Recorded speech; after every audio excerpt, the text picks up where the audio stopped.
Kasihan sekali ya dipikir-pikir kepada orang seperti Refli Harun, Amin Rais, Said Didu, dan masih banyak yang lainnya. Dan sekarang ini Said Didu nih, seenaknya dia ngomong kepada Pak Jokowi, kepada Prabowo Subianto, dan yang lainnya. Seolah apa yang dilakukan oleh Pak Prabowo harus sama sepemikiran dengannya. Yang tidak sepemikiran dengannya dianggap salah. Jadi implementasi dari tulisan-tulisan Pak Prabowo itu dia seolah-olah yang tahu. Padahal implementasi dari tulisan-tulisan Pak Prabowo, ya Pak Prabowo yang tahu. Kenapa ente seolah sok tahu apa yang menjadi pikiran Pak Prabowo, apa yang menjadi pikiran presiden kita yang telah dituangkan dalam buku. Yang sekarang dilakukan oleh Pak Prabowo itu adalah yang terbaik.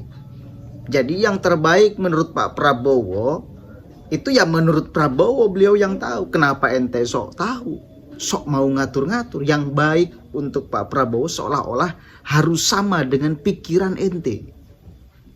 Ini kan kacau. Ini punya pikiran yang sungsang namanya. Coba dengarkan sama-sama nih. 3, saya udah baca mulai edisi 1 2012, kemudian 2017 edisi 3, edisi 2, ini edisi 3. Pemikirannya konsisten. Tapi setelah mengangkat kemarin melihat menteri-menteri yang akan diumumkan, maka saya katakan itu bukanlah kabinet Prabowo. Karena sangat berbeda dengan pemikiran yang ada di sini. Sangat berbeda dengan pemikiran yang di sini. Jadi saya katakan kalau melaksanakan pemikiran beliau sebagai presiden dari buku ini, kalau saya menyatakan butuh nilai 10, maka saya katakan menteri yang mau diumumkan itu adalah nilainya maksimum 6. Jadi kita harus, Pak Prabowo sangat di sini dia menyatakan sangat terbuka. Yang sering kita kemukakan bahwa kedaulatan rakyat sudah diambil oligarki, dia sangat terang membahas di buku ini bahwa sekarang hampir semua pejabat kita sudah bisa dibeli, bisa disogok oleh kaum oligark. Pak Prabowo sendiri menyatakan ini. Dia menyatakan bahwa bangsa ini sudah rusak dan bahkan menyatakan tokoh agama pun sudah bisa dibeli. Semua unsur-unsur negara sudah bisa dibeli, sehingga pemilik kedaulatan sekarang ada di oligarki. Yang saya sering katakan, pusat kekuasaan oligarki nasional ada di pantai utara Jakarta. Nah, Pak Prabowo yang menyatakan itu, tapi faktanya menteri-menteri yang diangkat adalah tidak ada yang mewakili oligarki tersebut. Ada yang mewakili. Tidak tahu, semua yang diungkapkan di sini tentang ketimpangan, tentang ketidakadilan, dan beliau sudah menyatakan bahwa negara ini hanya bisa diselamatkan apabila muncul pendekar-pendekar pembela demokrasi. Saya menganggap yang hadir dalam ruangan ini adalah para pendekar-pendekar demokrasi. Pak Prabowo juga menyatakan bahwa orang-orang yang baik sekarang di Indonesia itu jumlahnya sedikit dan orang-orang ini sangat dibenci oleh kaum oligark. Orang-orang ini akan dihabisi oleh mereka karena mereka butuh pemimpin yang bisa dijadikan boneka oleh mereka, yang bisa disogok oleh mereka. Dan kelihatannya 10 tahun terakhir mereka menjadikan Jokowi sebagai boneka mereka dan mereka berhasil dalam hal ini. Pertanyaannya, apakah Prabowo akan menjalankan buku ini, pemikiran dia, ataukah Prabowo masih dibawa bayang-bayang Mukidi, Mulyono? Prabowo, saya berharap kemarin Pak Prabowo itu menjadi merdeka. Saya berharap, karena saya lihat jadwalnya, Pak Prabowo mengantar Jokowi ke bandara setelah penyambutan di di istana, mengantar dia ke ke Halim. Mudah-mudahan saat itu adalah pandangan terakhir Prabowo kepada Jokowi yang sudah merusak bangsa ini. Dan Prabowo harus menyatakan niatnya bahwa kulepaskan kau demi keselamatan bangsaku, dan aku menjadi Prabowo yang sebenarnya, yang lepas dari kalian Mukuji. Itu yang saya harapkan terjadi. Mudah-mudahan jiwa patriotisme dan nasionalisme Prabowo bangkit dan membuang semua virus-virus Jokowi dalam darahnya, dalam pikirannya, dalam otaknya, bahkan dalam mimpinya pun harus tidak muncul. Karena saya menganggap Jokowi lah yang merusak semua bangsa ini, Jokowi lah yang merusak Prabowo sehingga dia lari dari pemikiran dia. Prabowo, Bapak Presiden Prabowo, pemikiran Anda saya baca dan saya ikuti, dan hampir 100% saya setuju pemikiran Anda. Tapi saya sangat sedih bahwa Bapak seorang jenderal, mantan pemimpin pasukan khusus, bisa terkalahkan oleh pengaruh Jokowi. Coba Anda mau komen apa ketika mendengarkan Saididu seperti ini? Dia itu pembenci luar biasa Pak Jokowi sedari dulu, ini bukan baru-baru. Bahkan sekarang ini Pak Jokowi udah lengser bos, udah diganti oleh Pak Prabowo. Ente masih ngoceh demikian. Yang terbaik untuk bangsa ini, apakah pemikiran Anda yang harus diadopsi, maka bangsa ini akan menjadi lebih baik. Jangan kepedean deh Saididu. Jangan kepedean. Coba aja untuk mentes apakah masyarakat lebih akan setuju kepada Saididu atau jangan dibandingkan dengan Pak Jokowi, Pak Prabowo, Mas Gibran.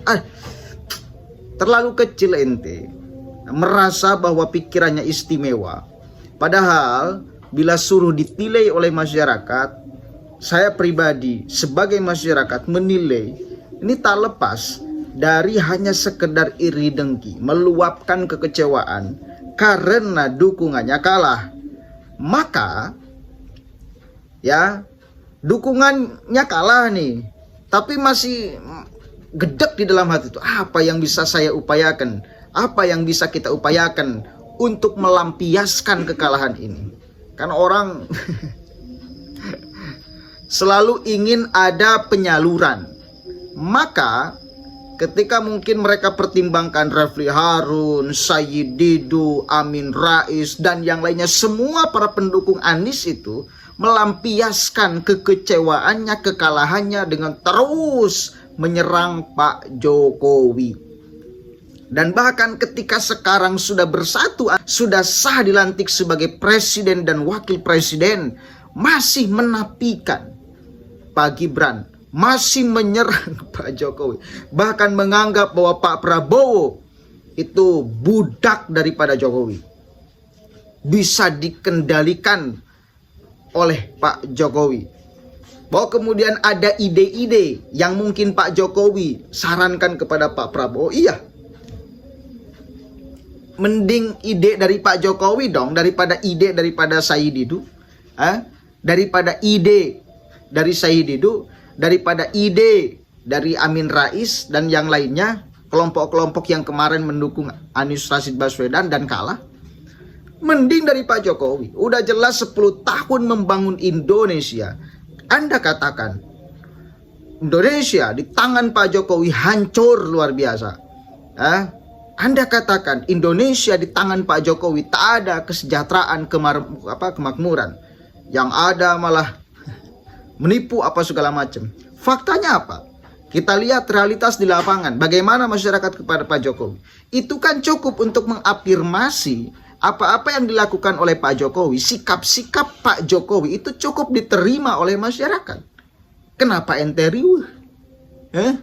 Emang rakyat itu hanya ente? Emangnya rakyat itu hanya Amin Rais? Emangnya rakyat itu hanya Said Didu? Hanya Refli Harun? Kan enggak dong. Itu hanya sebagian kecil yang sedari dulu memang selalu memprovokasi masyarakat. Tetapi alhamdulillah provokasi mereka gagal total. Sebagai bukti gagalnya provokasi mereka, calon yang didukung oleh mereka kalah. Itu adalah bentuk yang sangat real bahwa provokasi mereka itu tidak diterima, tidak direspons, bahkan orang mentertawakannya. Sadari fakta itu supaya ente bisa introspeksi diri dan tidak melanjutkan kekacauan Anda. Bahkan setelah Pak Prabowo dilantik menjadi presiden dan Mas Gibran, Anda akan gagal mengadu domba antara Pak Jokowi dengan Pak Prabowo. Anda bakal gagal mengadu domba antara Pak Prabowo dengan Mas Gibran. Karena keduanya saling melengkapi. Saling melengkapi. Ya. Saling melengkapi. Sipil dan militer. Itu kombinasi bagi saya yang cukup akan bisa bagus sekali. Kombinasi yang cukup lengkap. Di satu sisi ada Pak Prabowo yang mungkin selalu menggebu-gebu, bahkan boleh jadi tidak bisa mengontrol. Di sisi lain ada Mas Gibran yang ngeremnya bagus. Ini kan kombinasi yang cukup lengkap untuk pemerintahan ke depan. Kombinasi sivil dan militer. Begitu. Jadi please, Amin Rais itu kan kemarin ngomong, udah gak apa-apa Pak Prabowo dengan Mas Gibran dilantik sebagai presiden dan wakil presiden. Tapi saya minta, kami menuntut untuk Pak Prabowo mecat Gibran setelah 3 bulan. Itu kan pikiran-pikiran busuk, licik mereka. Bahkan ada para pendukung Anies itu yang ngomong, lebih baik Wapres itu diisi oleh Anies Baswedan daripada Gibran. Masih tak tahu malu. Masih kemudian menyodor-nyodorkan Anies untuk dijadikan wakil presiden. Pak Prabowo Subianto menggantikan Gibran Rakabuming Raka. Mimpi Anda ketinggian. Halusinasi Anda itu ketinggian, saudara. Mimpi itu yang standar-standar aja, yang berpotensi akan tercapai. Ini kan astagfirullahaladzim. Ya seolah-olah rakyat Hindu hanya pendukung Anies. Tak ada rakyat itu pendukung Pak Gibran. Ente salah, ente keliru. Justru dengan pemikiran ente seperti itu, rakyat muak. Biarkan masyarakat yang punya kedaulatan untuk memilih pemimpinnya. Dan sekarang sudah jelas pilihan masyarakat jatuh mayoritas kepada Pak Prabowo dan Mas Gibran. Dan suara Pak Prabowo dengan Mas Gibran ini melampaui survei-survei bahkan. Kenapa? Karena keduanya bawa basis massa. Ente jangan nafikan juga orang yang kemudian memilih Pak Prabowo gara-gara ada Gibran di sana. Jangan pernah ente nafikan. Kasihan ente yang akan kecewa melihat realitas di lapangan masyarakat. Kemarin di Magelang pas wakil presiden kita datang, apa yang terjadi masyarakat? Begila-gilaan.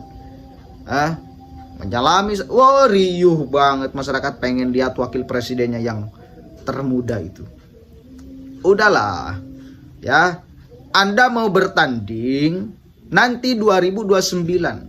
Anda persiapkan Anies, Anda poles Anies sebaik mungkin, siapkan strategi sejitu mungkin untuk menghadapi lawan politiknya nanti di 2029. Stop ente memprovokasi.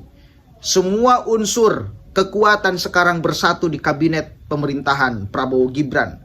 Elit politik bersatu, rakyat pun juga sama. Mayoritas mendukung pemerintahan Pak Prabowo dan Gibran. Maka jangan sampai ada bendalu-bendalu seperti ini yang mencoba untuk meretakkan persatuan ini. Untuk bangsa dan negara. Untuk persatuan menuju Indonesia emas. Yang kayak gini tuh kan cucuk duri.